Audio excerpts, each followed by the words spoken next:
Jelang sidang pengesahan RAPBD Provinsi Jambi, KPK minta para saksi untuk bersikap kooperatif. Hingga Juli 2023, 28 warga Tanjung Jabung Timur menjadi korban gigitan hewan rabies. Kanwil Kemendak Provinsi Jambi minta pihak keluarga jemaah untuk tidak menjemput kedatangan di embarkasi haji antara Jambi.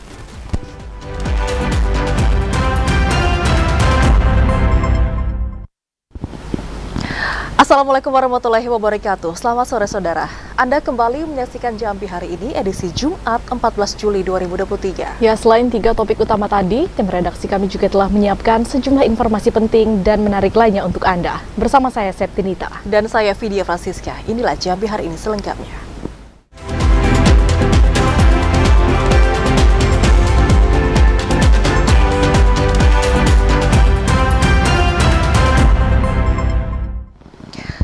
Saudara, kasus gigitan hewan rabies saat ini tengah marak terjadi di Provinsi Jambi. Karena hingga bulan Juli tahun 2023 ini, saudara, ada 28 warga di Kabupaten Tanjung Jabung Timur yang menjadi korban gigitan hewan rabies.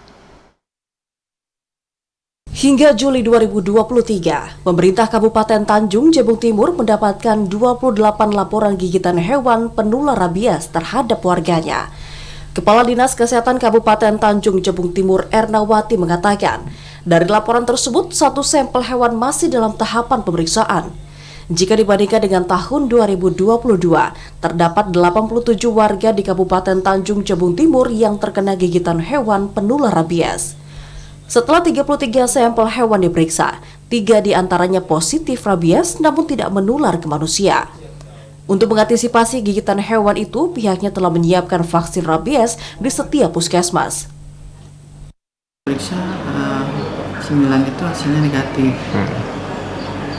Memang sekarang lagi marak-maraknya anjing ya. Mungkin anjing dari kota perlu kita waspadai pada seluruh anak-anak maupun masyarakat ya, terhadap anjing-anjing liar yang berkeliaran, dan juga berharap yang punya yang memelihara kucing ya, untuk dilakukan suntik anti rabies. Sesuai dengan ketentuan, vaksin rabies wajib diberikan rutin setiap 1 tahun sekali agar hewan peliharaan dapat dipastikan terbebas penyakit anjing gila. Cliva Patria, TVRI Jambi melaporkan. Sementara itu, saudara, masyarakat harus mewaspadai gigitan hewan yang berpotensi rabies. Perlu adanya sinergitas tindakan dari dinas terkait untuk menangani kasus rabies. Pasalnya, rabies dapat menyebabkan kematian pada manusia. Masyarakat patut waspada dengan kasus gigitan hewan berpotensi rabies, karena hal tersebut dapat menyebabkan kematian pada manusia yang terkena rabies akibat dari gigitan hewan anjing, kucing, dan monyet. Rabies merupakan penyakit penular akut yang menyerang susunan saraf pusat pada manusia karena gigitan hewan berdarah panas yang disebabkan karena virus rabies. Pengamat kesehatan di Jambi, Dr. Najatul Hasana mengatakan, kasus rabies harus ditangani dengan baik. Pasalnya tingkat kematian pada kasus rabies ini cukup besar, yakni lebih dari 50% pada manusia yang terkena gigitan hewan potensi rabies. Perlu adanya kerjasama lintas sektor oleh Dinas Kesehatan dan Peternakan Provinsi Jambi dengan kabupaten kota untuk penanganan kasus pada hewan liar di Provinsi Jambi yang berpotensi rabies. Pengamat kesehatan menilai perlu adanya sosialisasi kepada masyarakat akan bahayanya rabies. Pasalnya, kasus gigitan hewan potensi rabies ini banyak terjadi di masyarakat yang memiliki peliharaan kucing dan anjing. Joko Adli, TVRI Jambi melaporkan. Sementara itu, saudara, rabies merupakan penyakit yang harus diwaspadai karena dapat ditularkan dari hewan kepada manusia. Dan meski di Provinsi Jambi saat ini belum ditemukan adanya kasus positif, namun harus ada upaya pencegahan rabies terutama untuk hewan peliharaan. Dan untuk bisa mengetahui informasi selengkapnya, saudara, saat ini kita sudah terhubung dengan reporter TVRI Jambi Ahmad Solihin. Selamat sore Amsol, saat ini apa saja upaya yang sudah dilakukan untuk bisa mencegah hewan peliharaan agar terhindar dari penyakit rabies ini, Amsol? Baik, terima kasih pemirsa. Rabies merupakan salah satu penyakit yang perlu diwaspadai karena dapat mengancam kesehatan bahkan bisa menyebabkan kematian. Namun berdasarkan data dari Dinas Kesehatan Provinsi Jambi hingga semester pertama tahun 2023 ini belum ditemukan adanya kasus positif rabies. Hanya saja Dinas Kesehatan menemukan adanya kasus gigitan hewan yang berpotensi rabies sebanyak 361 kasus. Dan untuk hewan yang berpotensi rabies ini diantaranya adalah kucing, monyet, dan juga anjing.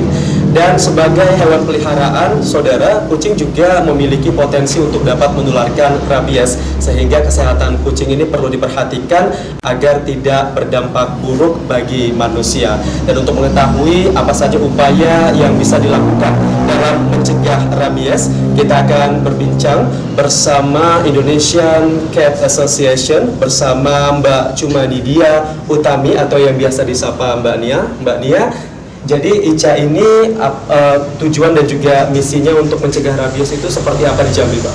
Kalau di ICA sendiri kita sebenarnya setiap tahun itu ada program ini ya, biasanya ada vaksin rabies gratis yang bekerja sama dengan Dinas Peternakan seperti itu. Biasanya sih di bulan September ya, bulan rabies. Itu sih, kemudian kita sering mengedukasi melalui diklat, seminar untuk para pecinta-pecinta hewan khususnya kucing, bagaimana cara merawat kucing yang baik dan benar. Seperti itu yang usaha-usaha dilakukan ICA selama ini. Nah, kalau untuk merawat kucing yang baik dan benar supaya kesehatannya terjaga dan terhindar dari penyakit rabies ini gimana, Mbak? Yang pasti kebersihannya harus dijaga ya, karena kucing itu kan sebenarnya hewan yang sangat pembersih gitu. Jadi kalau misalnya dia itu kalau misalnya udah terkena virus sedikit aja mulai tidak mau makan seperti itu. Jadi yang penting pertama kali harus dijaga itu adalah kebersihannya. Kemudian harus kita perhatikan vitaminnya. Jadi sama seperti manusia, kucing itu butuh vitamin, butuh nutrisi seperti itu. Yang paling penting sih kucing itu dia harus tinggi protein makanannya itu. Baik, terima kasih Mbak Nia atas waktunya. Dan pemirsa, bagi Anda yang memiliki hewan peliharaan baik itu kucing, anjing ataupun monyet, memang sangat penting sekali untuk diperhatikan kesehatannya sehingga tidak berakibat fatal dan juga menyebarkan virus rabies. Dan tentunya untuk Anda yang terkena serangan hewan, terutama hewan yang sering dijumpai di lingkungan sekitar, maka harus segera mendatangi pelayanan kesehatan terdekat seperti puskesmas dan juga rumah sakit. Untuk sementara demikian dapat kami laporkan. Kita kembali ke studio. Ya, upaya pencegahan masih terus dilakukan saudara oleh sejumlah pihak dengan memberikan vaksin secara gratis kepada hewan. Terima kasih Ahmad Solihin, selamat bertugas kembali dan selamat sore.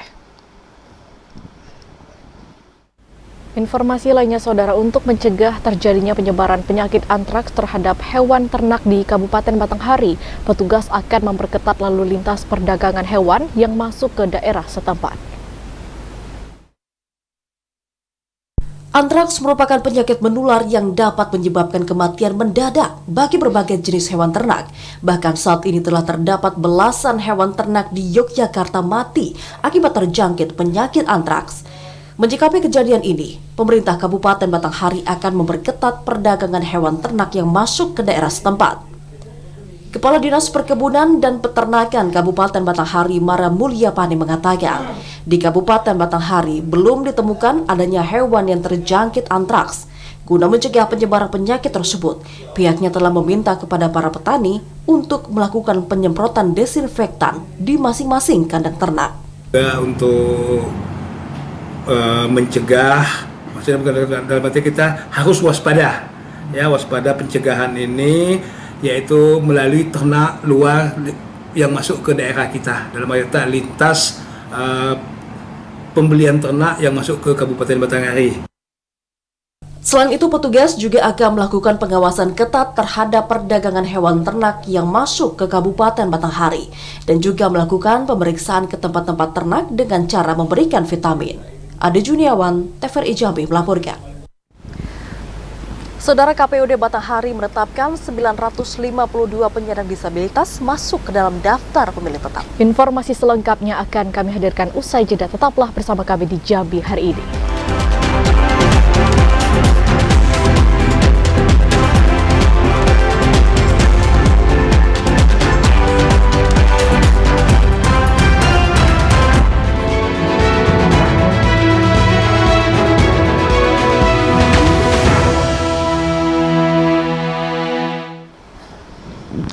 Anda kembali bersama kami di Jambi hari ini dalam segmen menuju pemilu 2024. Saudara, saat ini terdapat 952 orang pemilih penyandang disabilitas yang masuk dalam daftar pemilih tetap di Kabupaten Batanghari untuk bisa menyalurkan hak suaranya di pemilu mendatang. Selain menyediakan DPT khusus disabilitas, saat ini pihak KPU pun juga berkomitmen untuk memberikan pelayanan yang maksimal. Berdasarkan hasil pleno rekapitulasi daftar pemilih tetap yang dilakukan oleh pihak KPU, dari 222.203 orang terdapat di antaranya pemilih berkebutuhan khusus atau penyandang disabilitas dengan jumlah 952 orang.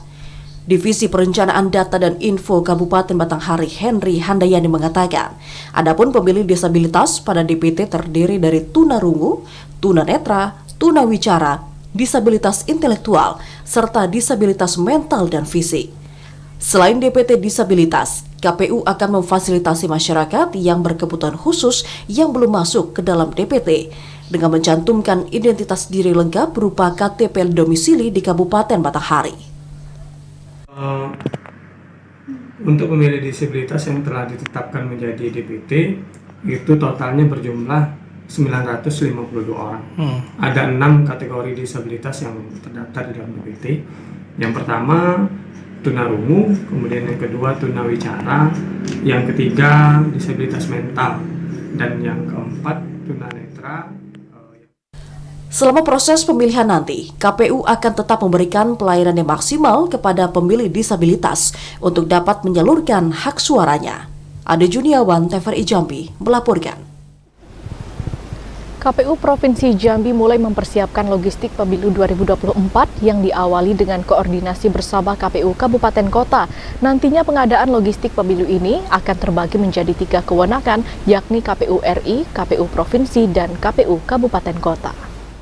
Komisi Pemilihan Umum resmi menerbitkan Peraturan KPU Nomor 14 Tahun 2023 tentang perlengkapan pemungutan suara, dukungan perlengkapan lainnya, dan perlengkapan pemungutan suara lainnya dalam pemilihan umum.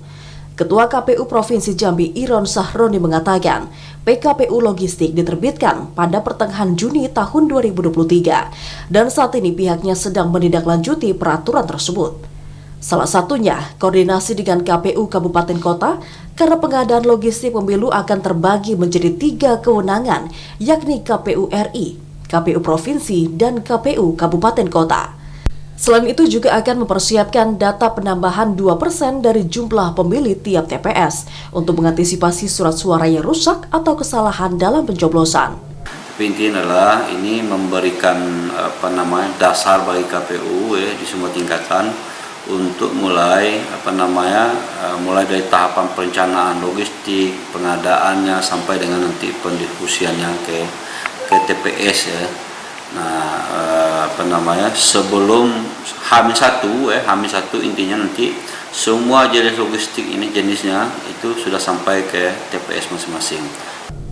PKPU nomor 14 tahun 2023 mengatur surat suara untuk pemilihan legislatif tahun 2024 masih menggunakan desain proporsional terbuka. Hal tersebut termaktub dalam ketentuan pasal 6 ayat 3 yang menjelaskan surat suara untuk pemilu anggota DPR, DPRD Provinsi, dan DPRD Kabupaten Kota memuat tanda gambar partai politik, nomor urut partai politik, serta nomor urut dan nama calon anggota DPR, DPRD Provinsi, atau DPRD Kabupaten Kota. Yogi Ramadhani, TVRI Jambi, melaporkan.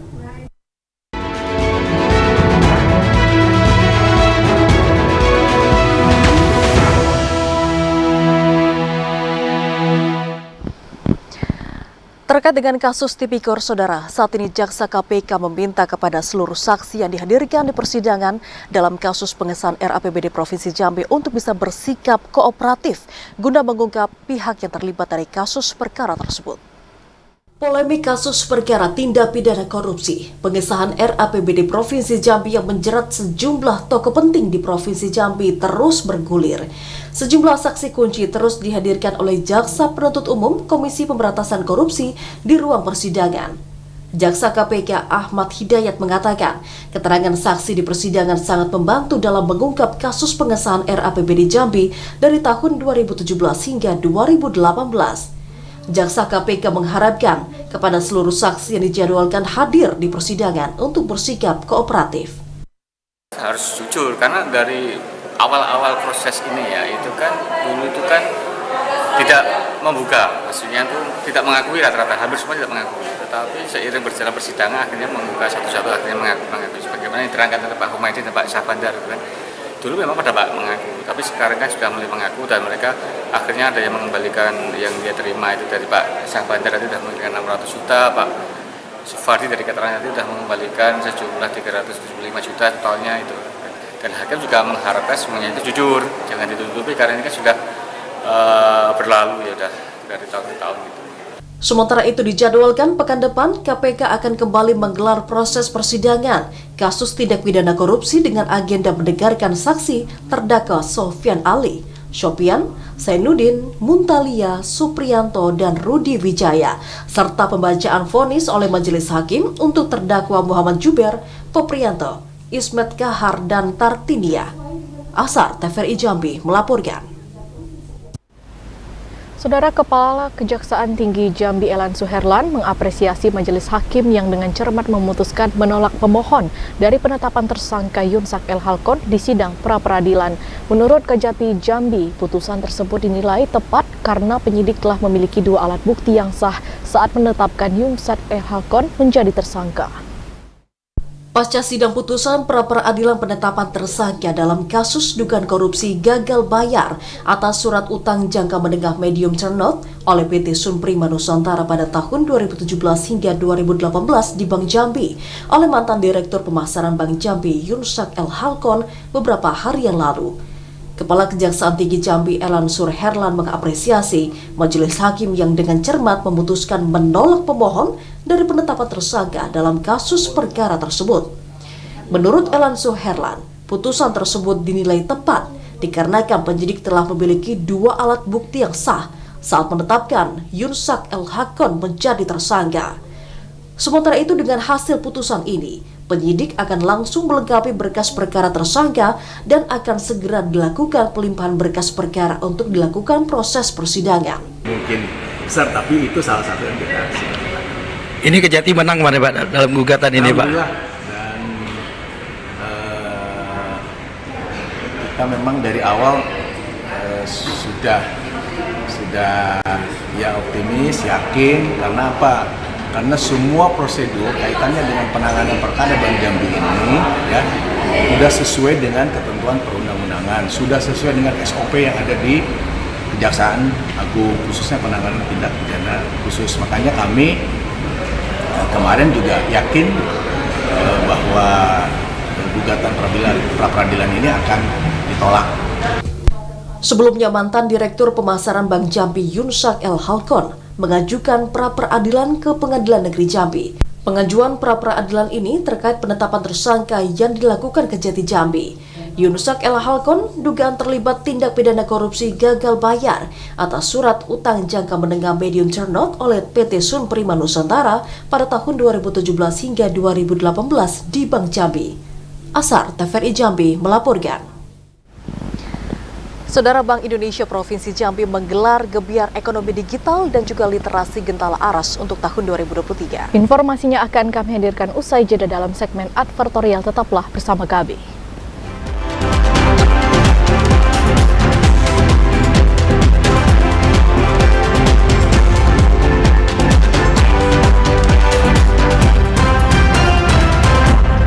Anda kembali bersama kami di Jambi hari ini dalam segmen advertorial. Saudara, Wakil Bupati Bungo melantik direktur dan juga pejabat fungsional di RSUD Tipe D Rantau Ikil. Para pejabat yang baru saja dilantik diharapkan dapat memberikan pelayanan yang terbaik kepada masyarakat. Bertempat di Aula Rumah Sakit Umum Daerah Tipe D, Rantau Ikil, Kecamatan Jujuhan, Wakil Bupati Bungo Syafruddin Dwi Aprianto melantik kepala beserta pejabat fungsional rumah sakit dan kepala puskesmas Rantau Ikil, Kecamatan Jujuhan.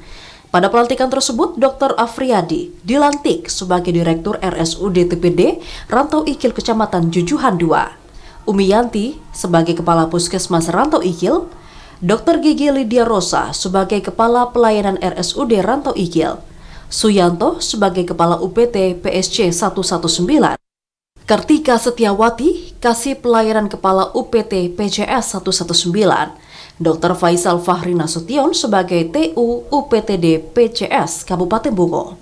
Wakil Bupati Bungo Syafruddin Dwi Aprianto mengatakan, pelantikan pejabat merupakan salah satu penyegaran dan peningkatan kinerja dalam suatu organisasi. Pejabat yang baru dilantik dan diambil sumpah jabatannya diharapkan dapat melaksanakan tugas dengan baik, mengutamakan sikap profesionalisme dan menjalankan amanah. Kita sekali lagi mengedepankan aspek kemanusiaan dan juga poin-poin penting masalah service excellent betul-betul melaksanakan di masa kita ini. Tidak hanya tapi juga seluruh petugas kita juga seperti itu.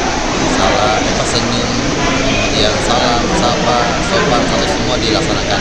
Harapannya sekali lagi dengan adanya masa ini maka pelayanan kesehatan kita semuanya optimal. Syafruddin Dwi Aprianto menghimbau pejabat yang baru dilantik untuk menunjukkan dedikasi dan loyalitas dalam memberikan pelayanan kepada masyarakat. Bukriandi, TVRI Jambi, melaporkan. Melaunching perlindungan jam sostek bagi pekerja rentan di wilayah dusun, Wabub Bungo berharap pekerja rentan di dusun dapat terlindungi diri dari kecelakaan kerja. Wakil Bupati Bungo Syafruddin Dwi Aprianto melaunching perlindungan jaminan sosial ketenagakerjaan bagi pekerja rentan di dusun melalui program Gerakan Dusun Membangun tahun 2023 di halaman kantor Camat Pelepat Ilir, Kabupaten Bungo. Wakil Bupati Bungo Syafruddin Dwi Aprianto mengatakan, pemerintah Kabupaten Bungo terus memperhatikan perlindungan kesehatan masyarakat, khususnya para pekerja rentan di dusun. Syafruddin berharap pekerja rentan di dusun dapat memahami dan mengikuti aturan yang telah ditetapkan pemerintah bersama BPJS Ketenagakerjaan. Beberapa waktu lalu Pemkab Bungo juga mengalokasikan anggaran untuk memberi perlindungan pada perangkat dusun. Hari ini kembali Pemkab Bungo lewat program kegiatan Gerakan Dusun Bangun kembali memberikan perlindungan kepada pekerja rentan dusun. Jadi sudah dialokasikan 25 orang per dusun. Dan hari ini kita berikan perlindungan lewat program BPJS Ketenagakerjaan. Itu kita berharap mudah-mudahan mereka semua ketika bekerja juga tidak ada kecemasan karena mereka sudah dijamin ketika ada risiko yang tidak diinginkan, misalnya kecelakaan. Jadi kami berharap pemerintah dusun juga betul-betul memilih 25 orang itu sesuai dengan persyaratan yang sudah ditetapkan, sehingga sekali harapan kita inilah salah satu bentuk komitmen dari pemerintah Kabupaten Bungo untuk memberikan perlindungan kepada pekerja kita. Kedua izin program perlindungan pekerja rentan dusun tahun 2023 lewat kegiatan Gerakan Dusun Bangun.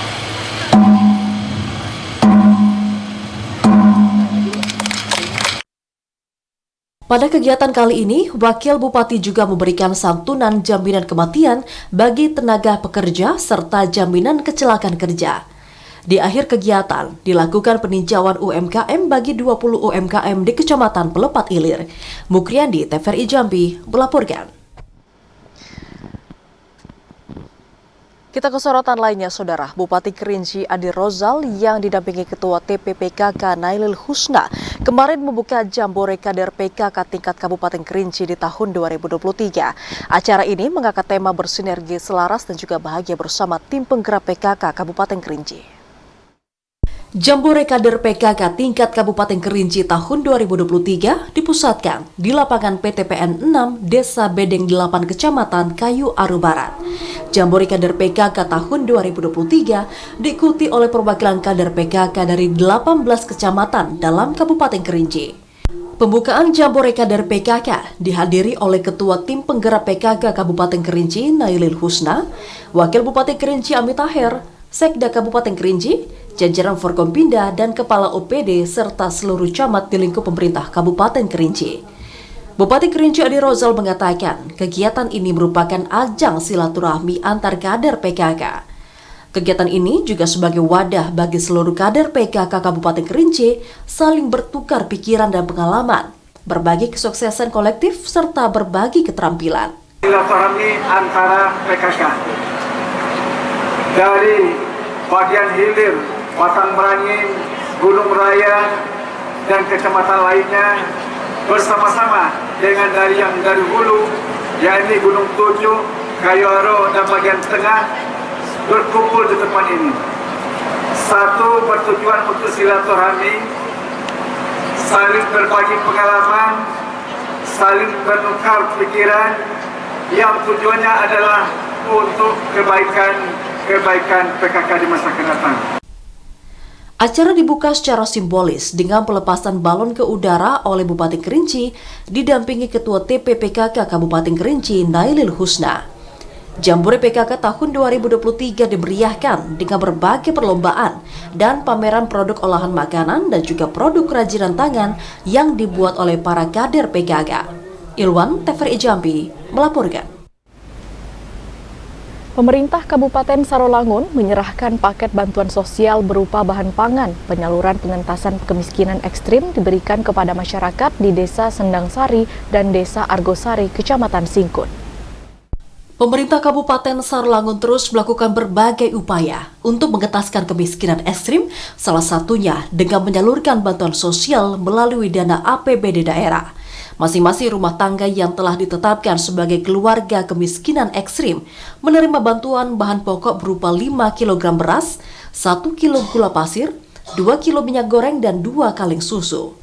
Penjabat Bupati Sarolangun Bahril Bakri mengatakan, melalui penyaluran bantuan sosial diharapkan dapat meringankan beban hidup sekaligus memastikan program pengentasan kemiskinan tepat sasaran. Bantuan sembako kepada penduduk yang termasuk kemiskinan ekstrim, ya, pendapatannya 11 ribuan per orang per hari.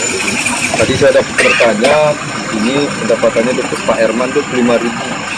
Padahal dia membiayai anak 2 dan dia istri 1, jadi ada 4 orang. 25.000 dibagi 4 kan 6.000 per orang ya. Dan dia harus makan 6.000 dengan 3 bagi 3 itu. Jadi kan 2.000 sekali makan ya.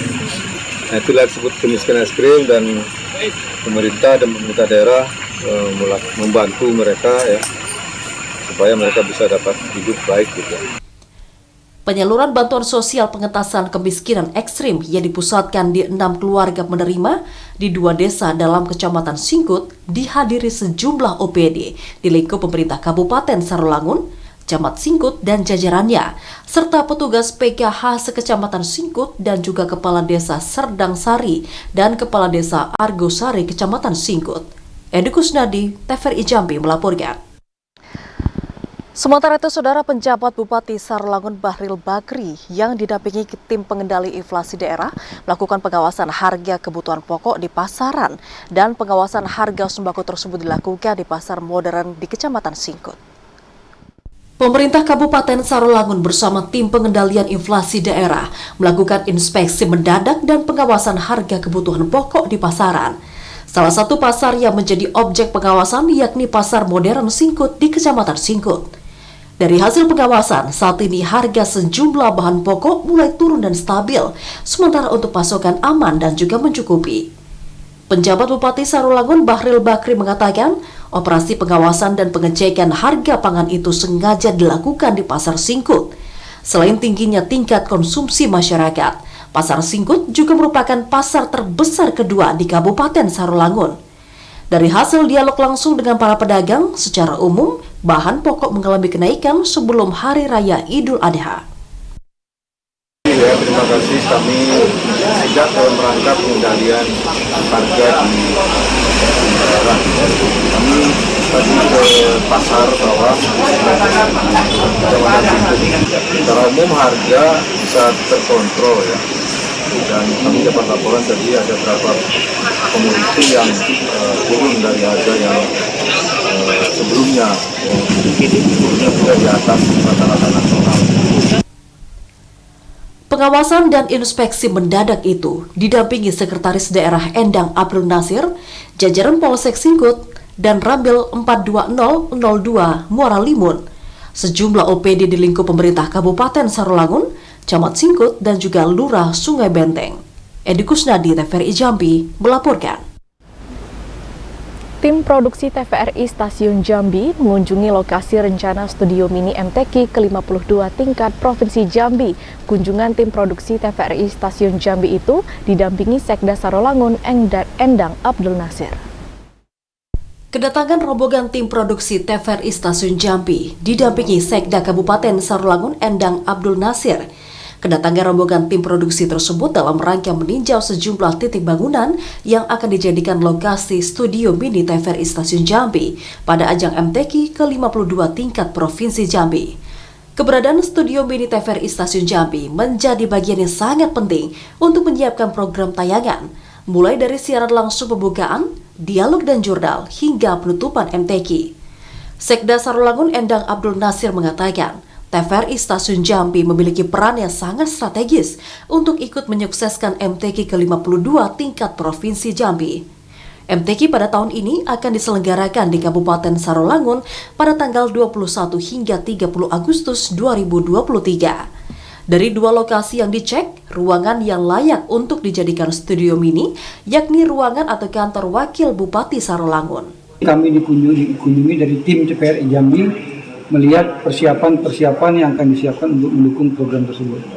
Alhamdulillah tadi beberapa lokasi sudah ditinjau dan ternyata di ruang ini yang cocok untuk studio mini dan kegiatan-kegiatan TVRI khusus lagi. Itu ruang Wakil Bupati yang selama ini kosong, kita manfaatkan supaya mereka bisa bekerja maksimal. Peninjauan lokasi studio mini TVRI Stasiun Jambi juga turut didampingi sejumlah OPD di lingkup pemerintah Kabupaten Sarolangun, yakni Asisten 2 Setda Sarolangun, Kepala Dinas PUPR, Kepala Dinas Kominfo dan Kabid Informasi dan Komunikasi Publik Kominfo, Kabag Kesra, dan Kabag Umum Pemerintah Kabupaten Sarolangun. Edi Gusnadi, TVRI Jambi melaporkan. Saudara, perwakilan Bank Indonesia Provinsi Jambi menggelar Gebiar Ekonomi Digital dan Literasi atau Gentala Aras tahun 2023. Dan melalui kegiatan kali ini diharapkan dapat meningkatkan awareness seluruh lapisan masyarakat terkait ekonomi dan juga keuangan digital. Berbagai kegiatan digelar dalam rangka memperingati Hari Ulang Tahun ke-70 Bank Indonesia tahun 2023. Salah satunya Gebiar Ekonomi Digital dan Literasi Gentala Aras di halaman kantor Gubernur Jambi. Kegiatan ini diawali dengan senam Pound Fit yang menghadirkan instruktur nasional Sistia Windasari dan diikuti oleh seluruh peserta dan tamu undangan. Kegiatan yang digelar selama 3 hari ini mulai dari tanggal 14 hingga 16 Juli dibuka langsung oleh Gubernur Jambi Al-Haris. Selain senam Pound Fit, juga digelar showcase UMKM, interaktif booth, informatif talk show, perlombaan dan hiburan artis nasional. Seluruh transaksi pembayaran pembelian produk melalui digital baik menggunakan QRIS atau transfer mobile banking dengan BI Fast. Kepala Kantor Perwakilan Bank Indonesia Provinsi Jambi Hermanto mengatakan, Gentala Aras merupakan kolaborasi antara Bank Indonesia dengan pemerintah Provinsi Jambi. Gentala Aras bertujuan untuk bisa mendorong pengembangan inovasi, awareness, dan literasi masyarakat pada bidang ekonomi dan keuangan digital di Provinsi Jambi, sehingga dapat meningkatkan pertumbuhan ekonomi Indonesia. Ini adalah salah satu kegiatan yang memang kita lakukan, ya, sesuai namanya adalah Gebiar Ekonomi Digital dan Literasi Jambi. Yang pertama tentu kita ingin mendorong penggunaan ekonomi digital di Jambi ini lewat pengembangan ekosistemnya. Jadi ekosistem itu berarti kita kembangkan rame-rame nih. Kami dari sistem bayarannya, kemudian dari dukungan dari lembaganya juga ada, perbankan maupun non-perbankan, kemudian dari pelaku usahanya, UMKM juga kita dorong, di pemerintahnya juga kita bermitra, bersinergi, jadi semuanya kita rame-rame membentuk ekosistem digital. Pada kegiatan ini turut dilakukan penyerahan penghargaan kepada pemerintah Provinsi Jambi yang juga ikut mendukung program Gentala Aras dan sekaligus pencanangan Duta QRIS. Penghargaan diberikan oleh Kepala Perwakilan Bank Indonesia Provinsi Jambi Hermanto kepada Ketua TPPKK Provinsi Jambi Hesni Darharis. Andri Wijaya, TVRI Jambi melaporkan. Saudara, tim sepak bola Batanghari maju ke babak final pada Porprov Jambi 2023. Informasi selengkapnya akan kami hadirkan usai jeda. Tetaplah bersama kami.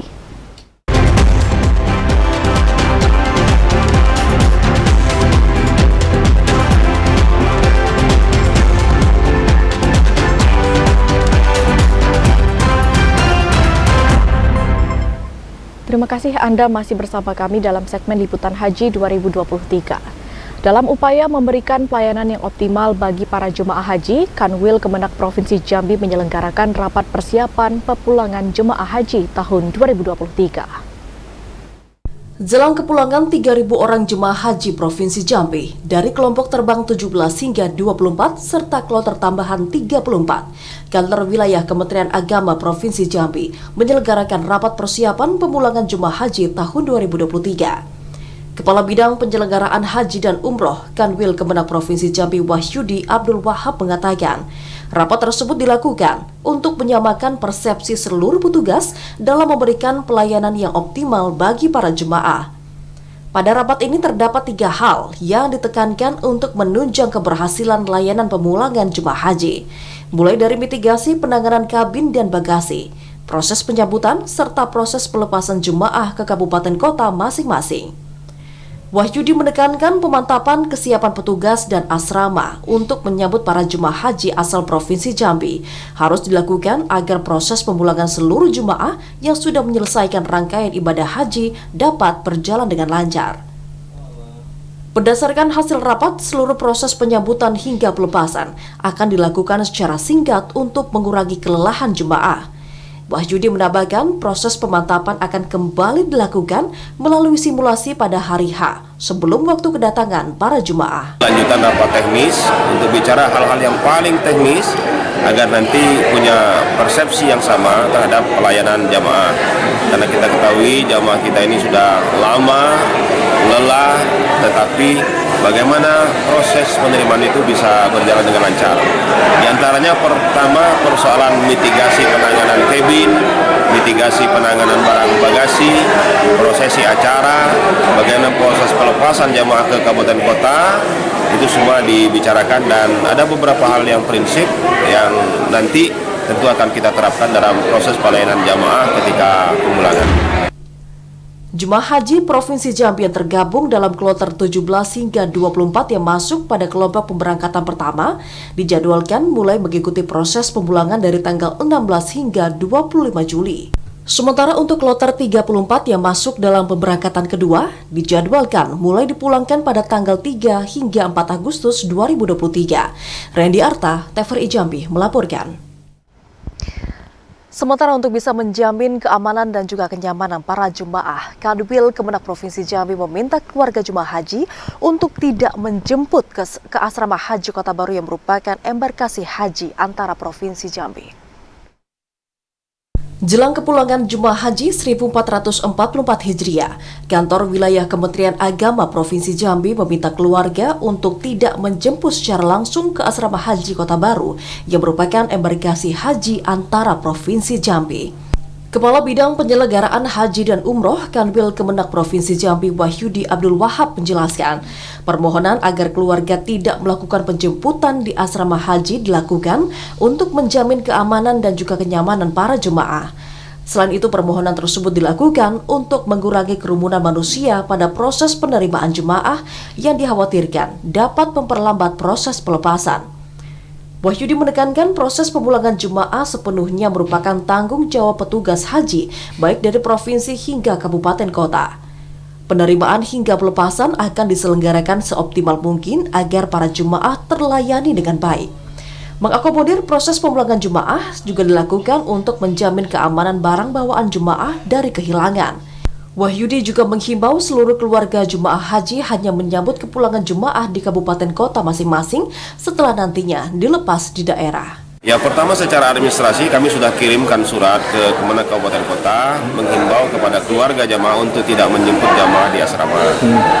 Karena ketika terjadi kerumunan jamaah selama di asrama, ditambah kerumunan petugas, ditambah kerumunan penjemput, itu akan mengganggu kondisi jamaah. Kemudian yang kedua, biarlah jamaah yang masuk asrama, petugas yang melayaninya dalam rangka menjamin keamanan. Karena kita tahu barang-barang bawaan yang dibawa oleh jamaah ini kan tentu barang-barang berharga. Ada oleh-oleh untuk keluarga, nah itu jangan sampai nanti terjadi kehilangan. Sehingga kita mesti jamin bahwa jamaah itu aman beserta barang bawaannya. Jadi keluarga menunggu di kabupaten kota masing-masing saja.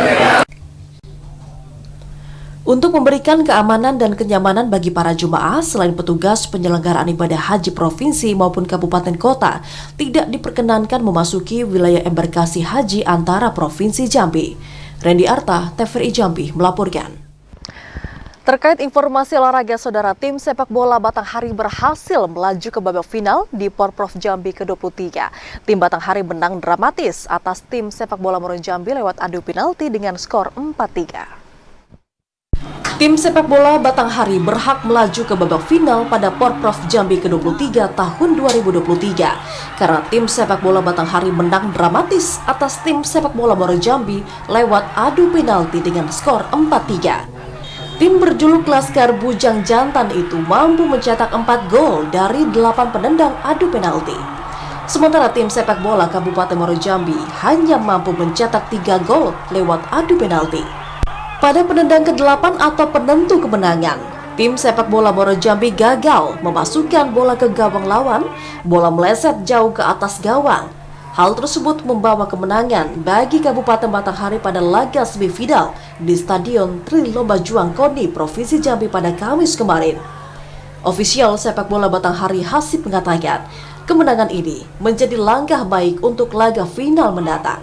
Tim sepak bola Batanghari masih menunggu lawan antar tim sepak bola Kabupaten Kerinci versus Kabupaten Tanjung Jabung Barat pada Jumat sore. Kami masyarakat Batanghari khususnya manajer, terima kasih alhamdulillah atas kemenangan ini, Dak. Menang yang penuh dramatis, menang yang memang faktor keberuntungan. Dio juga bagus, kita juga bagus. Jadi yang lebih beruntung cuma kita. Jadi tidak ada istilah yang mana yang hebat sekarang nih ya. Yang beruntung berarti yang menang. Pada waktu normal, pertandingan tim sepak bola Moron Jambi versus tim sepak bola Batanghari berlangsung sengit. Kedua tim saling menyerang namun tidak ada satupun gol yang tercipta sehingga harus dilakukan penalti untuk mencari kemenangan. Joko, TVRI Jambi melaporkan. Saudara, pada cabang olahraga pencaksilat Porprov Jambi ke-23, Kota Jambi keluar sebagai juara umum dengan perolehan 4 emas, 5 perak, dan 6 perunggu. Cabang olahraga pencaksilat pada Porprov Jambi ke-23 sukses digelar di gedung BPSDM Kota Baru. Pertandingan tersebut mempertandingkan 3 kelas, yakni kelas 1A untuk laga, seni tunggal, dan seni ganda. Kota Jambi keluar sebagai juara umum dengan perolehan 4 emas, 5 perak, dan 6 perunggu. Diikuti oleh Kabupaten Tebo dengan perolehan 3 emas, 2 perak, dan 3 perunggu. Pada posisi ketiga ditempati Kabupaten Kerinci dengan perolehan 3 emas, 1 perak, dan 3 perunggu. 4 emas Kota Jambi masing-masing dipersembahkan oleh Niko Firmansyah, Arbi Rifaul Husna, Andini Ayu Puspita Dewi, dan Atika Nabila Putri. 3 emas Kabupaten Tebo dipersembahkan oleh Rizal Habib Ginanjar Harisa Putra, Siti Aminazul Zuriyah, dan Sila Amalia. Sementara untuk 3 emas dari Kabupaten Kerinci dipersembahkan oleh Henry Gunawan, Doris Putra Res, dan Dava Pratama Putra. Wasit juri Agita Armelia mengatakan atlet pencaksilat Provinsi Jambi saat ini memiliki penguasaan teknik yang matang di tingkat kabupaten kota, sehingga siap untuk bertanding di tingkat yang lebih tinggi.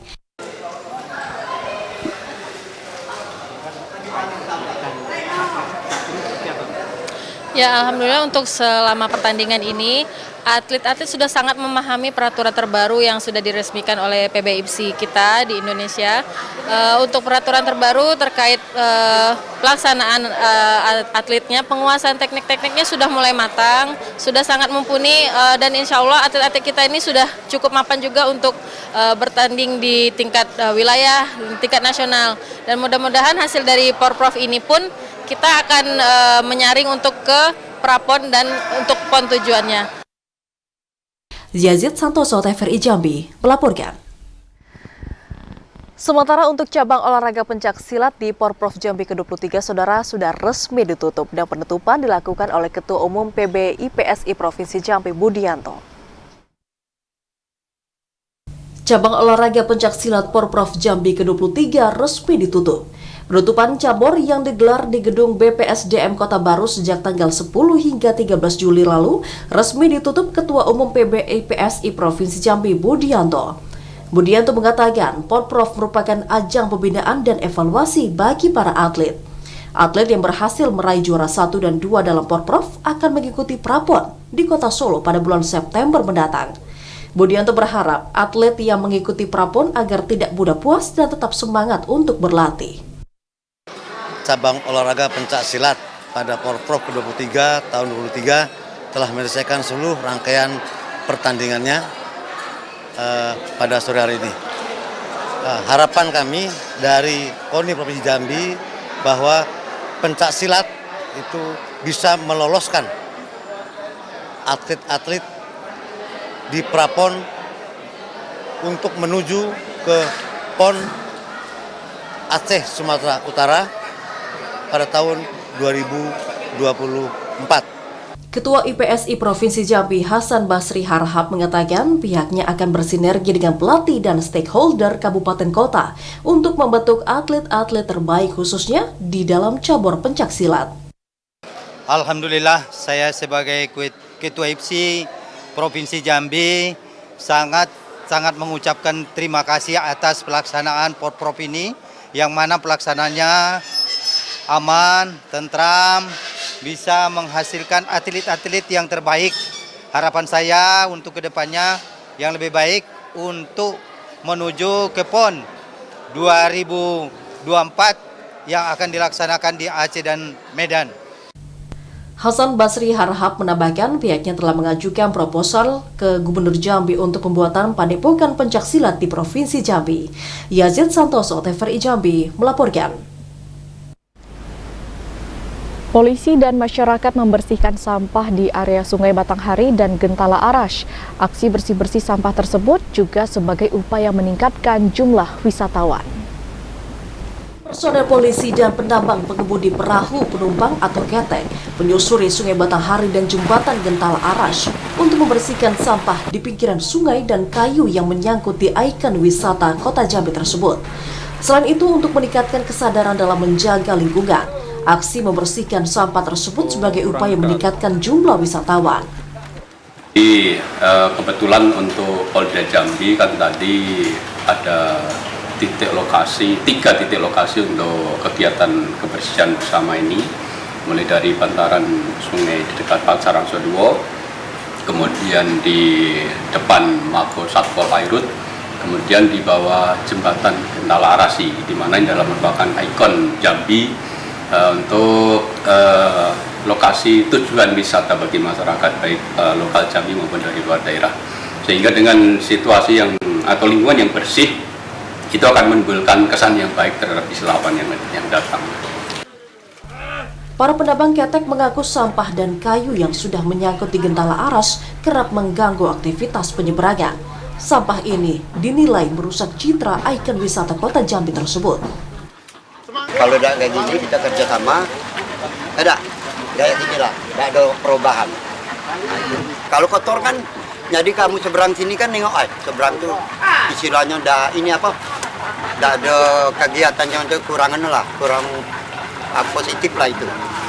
Kalau model ini, alhamdulillah kita kerjasama sebagai apa jembatan Arasi ini biar bagus dan juga kata orang tuh biar orang luar nengok kan bagus Pak, bersih. Sampah yang dibersihkan dibawa ke tempat pembuangan akhir Talanggulo Kota Jambi. Sementara itu saat ini kondisi Sungai Batanghari sangat memprihatinkan. Selain sampah, kandungan air Sungai Batanghari terdeteksi telah mengandung residu merkuri dan mikroplastik. Ari Haryono, TVRI Jambi melaporkan. Dan informasi tadi saudara sekaligus menutup perjumpaan kita di Jambi hari ini. Terima kasih atas perhatian dan juga kebersamaan Anda. Saya Vidya Francisca. Dan saya Septinita bersama kerabat kerja yang bertugas undur diri. Wassalamualaikum warahmatullahi wabarakatuh dan sampai jumpa.